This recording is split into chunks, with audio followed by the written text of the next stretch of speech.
Bismillahirrahmanirrahim. Assalamualaikum warahmatullahi wabarakatuh. Perkenalkan, nama saya Rahmi dengan NIM A1J118017.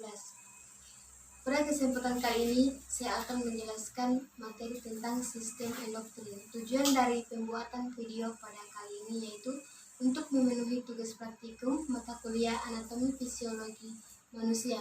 Baik, langsung saja.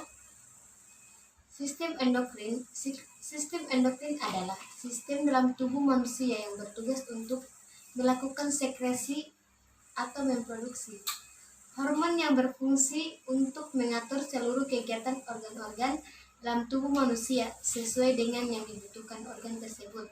Kelenjar endokrin terdapat pada pulau Langerhans, kelenjar gonad, dan kelenjar adrenal.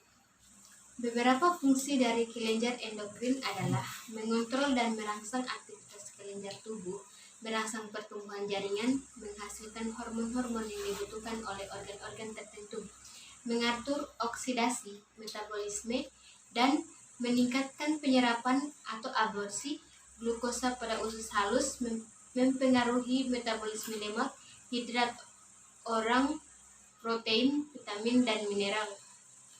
Baik, langsung saja bagian-bagian dari sistem endokrin. Yang pertama yaitu hipofisis. Hipofisis atau disebut juga glandula pituitaria terletak di sela tubuh lekukan os basis krani berbentuk oval dengan diameter kira-kira 1 cm. Kelenjar ini terbagi menjadi lobus anterior dan posterior. Hipofise dikenal sebagai master of gland karena kemampuan hipofise dalam mempengaruhi atau mengontrol aktivitas kelenjar endokrin lain dengan menghasilkan bermacam-macam hormon untuk mengatur kegiatan kelenjar endokrin lainnya, terletak di bagian otak besar. Yang kedua yaitu kelenjar tiroid. Kelenjar tiroid terletak di bagian depan leher atau bagian depan kerongkongan, tepat di bawah kartilago krikoid antara fascia columedia dan fascia prevertebralis. Dalam ruang yang sama juga terletak trakea, esofagus, pembuluh darah besar, dan saraf.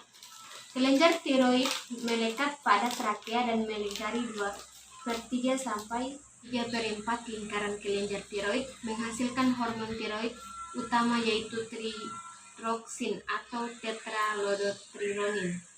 Yang ketiga yaitu kelenjar paratiroid. Kelenjar ini terletak di setiap sisi dari kelenjar tiroid dan berjumlah 4 buah yang tersusun secara berpasangan. Kelenjar paratiroid menghasilkan hormon yang berfungsi untuk menjaga keseimbangan kalsium dalam darah dan juga mengatur metabolisme fosfor. Kelenjar paratiroid tumbuh di dalam endoderm, menempel pada bagian anterior dan posterior. Kedua lobus kelenjar tiroid yang berjumlah 4 buah terdiri dari Schwann sel dan occiput sel. Kelenjar paratiroid berwarna kekuningan dan berukuran kurang lebih 3 x 2 mm dengan berat keseluruhan sampai 100 mg. Yang keempat yaitu kelenjar anak ginjal atau kelenjar adrenal. Kelenjar adrenal terletak di kutub atas kedua ginjal. Kelenjar supraneal atau kelenjar anak ginjal menempel pada ginjal. Terdiri dari 2 lapis yaitu bagian korteks dan medula. Korteks adrenal mensintesa 3 hormon yaitu sebagai berikut. Pertama yaitu mineralokortikoid. Yang kedua yaitu glukokortikoid. Yang ketiga yaitu androgen. Kemudian yang kelima yaitu kelenjar pankreas. Kelenjar pankreas terletak di retroperitoneal rongga abdomen dan terbentang horizontal dari cincin duodenal kalian. Panjang sekitar 10-20 cm dan lebar 2,5-5 cm. Mendapat asupan darah dari arteri mesenterica superior dan limicus. Kelenjar pankreas berfungsi sebagai endokrin dan eksokrin. Yang keenam yaitu kelenjar gonad atau kelenjar reproduksi. Kelenjar gonad terbentuk pada minggu-minggu pertama gestasi dan tampak jelas pada minggu pertama. Kearifan kelenjar gonad terjadi pada masa pubertas dengan meningkatkan sekresi gonadotripun atau FSH dan LH.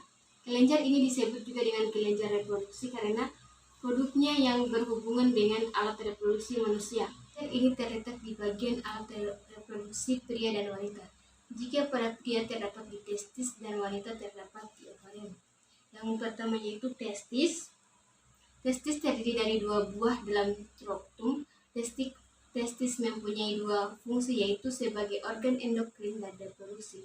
Sebagai organ endokrin, testis menghasilkan hormon testosteron dan estradiol di bawah pengaruh LH.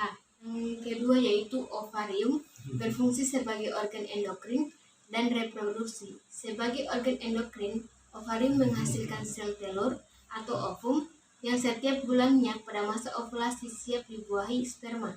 Estrogen dan progesteron akan mempengaruhi perkembangan seks sekunder, menyiapkan endometrium untuk menerima hasil konsepsi serta mempertahankan laktasi. Beberapa macam hormon yang dihasilkan oleh kelenjar ini yaitu yang pertama hormon estrogen, hormon progesteron, hormon androgen, dan hormon testosteron. Baik, adapun materi yang dijelaskan pada penjelasan di atas yaitu diambil dari sumber Wahyu Nungsi 2017 halaman 121 sampai 129. Baik, itulah materi yang dapat saya sampaikan pada kesempatan kali ini. Lebih dan kurangnya mohon dimaafkan.